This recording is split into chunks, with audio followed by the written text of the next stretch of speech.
Research shows that you can get COVID through a screen. So we're going to be very careful. And we're getting people that are saying that they can't hear me. All right, well, we're going to risk it. We'll just risk it. Now, I am not trying to minimize COVID-19. I know how serious this is. But as a COVID survivor, somebody who tested positive, somebody who had symptoms and got over it, I've noticed there's a lot of people that are very curious, like, what was it like? So if you have COVID, or you know somebody who has COVID, or you're worried you're going to get it, I thought I would give you my experience. Symptoms, as you know, there's all kinds of different symptoms. You could have a flu-like symptoms. You could have fever. You could have a sore throat, a cough. You could have dandruff. You could have itchy elbow. You could have numbing of the genitals. You could have bad credit, a leaky roof. I mean, there's so many different symptoms. For me, I was very, very tired, and I had severe leg pain. And this leg pain was so severe that I got excited because I thought, oh my gosh, is this what a growing pain feels like? For those of you who have seen me in person, that explains a lot, that I never had one of those. And I got very excited thinking this could be my growth spurt. But no, COVID crushed my dreams once again. I have noticed that people will say, oh, you had COVID? Where did you get it? Or who do you think you got it from? Okay, it's not an STD, folks. Okay, trying to track down where you got your STD. I mean, that is a long list of people, and trying to pinpoint that would be very difficult for me. They tell you that you want to notify everybody that you came in contact with once you're tested positive, let them know. And I did do that. I went to Albertsons and I told the checkout lady, and then I went to Chick-fil-A, and I went to Babe Strip Club, and I went to the dispensary, and then I went to Fascinations, and I went to Motel 6, and I covered all the bases. Testing. You might have heard that the testing takes a really long time. The testing, waiting to be tested, takes very long, but not as long as it takes for you to get your test results. Okay, the amount of time that it takes for you to get those test results, you could quite possibly assemble 2 IKEA desks. Okay, you could get married, have babies, those kids could have babies, and you could check yourself into the senior living center all before getting your test results. That's how long it's going to take.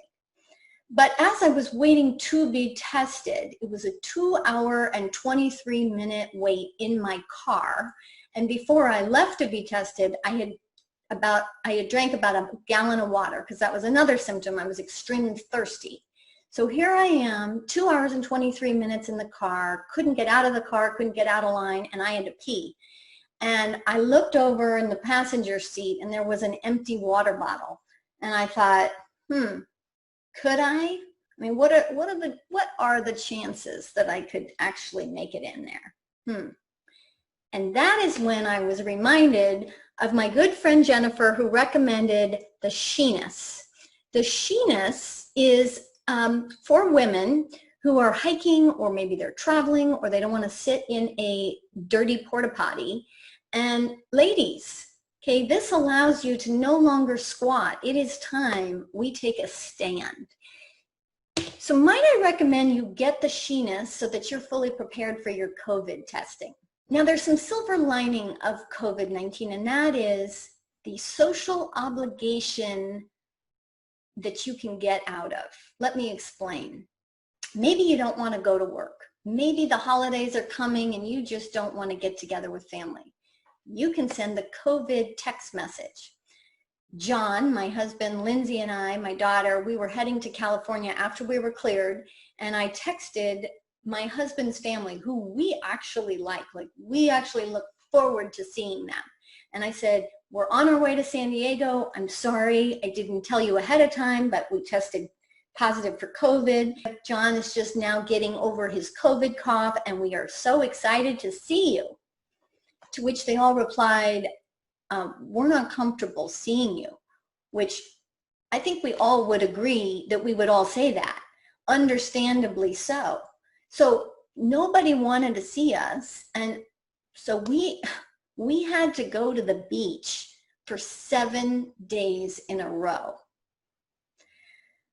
Quarantine. Did I quarantine? Yes, I did. I actually had to quarantine in my bedroom away from my family all by myself. So here I am in my bedroom.